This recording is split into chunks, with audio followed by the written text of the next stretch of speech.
দুধ এবং ঘি দেওয়ার ঝামেলা ছাড়াই পোলাও রান্না করে দেখাবো। তো এর জন্য প্রথমে আমি ৩ কাপ পরিমাণে পোলাওয়ের চাল নিয়েছি।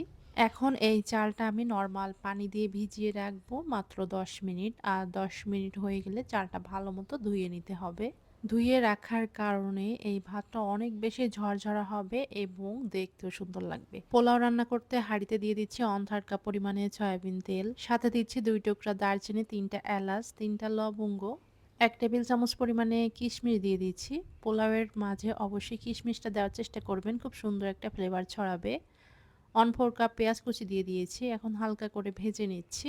আগে থেকে যে চাল আমরা ধুয়ে রেখেছিলাম সেই চালটা দিয়ে দিচ্ছি, অবশ্যই পানি ঝরিয়ে এরপর দিতে হবে।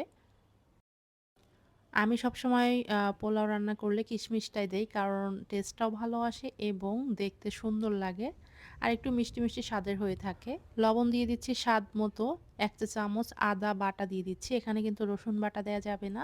পোলাও রান্নাতে আদার স্মেলটা খুব সুন্দর আসে, এই কারণে আদা দিতে হবে। এরপর চাল ভালো মতো ভেজে নিয়েছি, এখন দিচ্ছি ফুটন্ত গরম পানি। আমি এখানে ৫ কাপ পরিমাণে পানি দিয়েছি, ৩ কাপ পরিমাণ চালের জন্য ৫ কাপ পরিমাণ পানি দিয়েছি, এর বেশি কিন্তু দেওয়া যাবে না। চাল যদি আপনারা ভিজিয়ে রাখেন ১০ মিনিট, সেক্ষেত্রে এখানে পানির পরিমাণটা ১ কাপ কমিয়ে দিবেন। আর যদি হাতে সময় না থাকে সেক্ষেত্রে ৩ কাপ চালের জন্য ৬ কাপ পরিমাণ পানি দিবেন।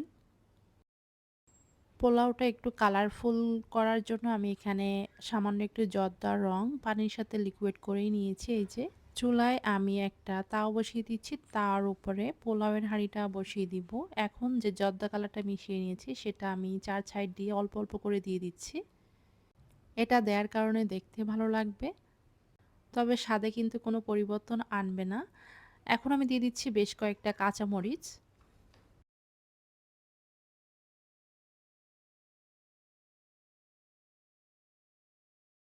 এরপর দিয়ে দিব পেঁয়াজের বেরেস্তা।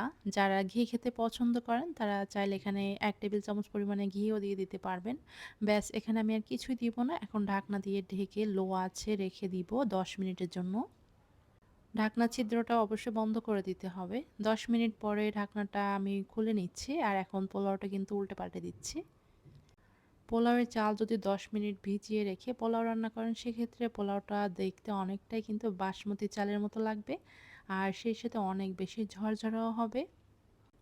আশা করছি সামনে ঈদে আপনারা এভাবে করে বাসায় পোলাও রান্না করবেন, কোনো প্রকার দুধ বা ঘি কিছুই দেওয়া লাগবে না আর খেতে কিন্তু অসম্ভব টেস্টি হয়ে থাকে। আশা করছি আমার পুরো রেসিপি আপনাদের কাছে ভালো লেগেছে। আমার পেজে কিন্তু অলরেডি পোলাওয়ের রেসিপি আছে, তবে কিছু আপু রিকোয়েস্ট ছিল দুধ এবং ঘি কোনো কিছুই মানে ছাড়া হচ্ছে পোলাও রান্না করে দেখাতে, এই কারণে দেখিয়েছি। নতুন কোনো রেসিপি নিয়ে আবারও চলে আসবো। সবাই ভালো থাকবেন। আল্লাহ হাফেজ।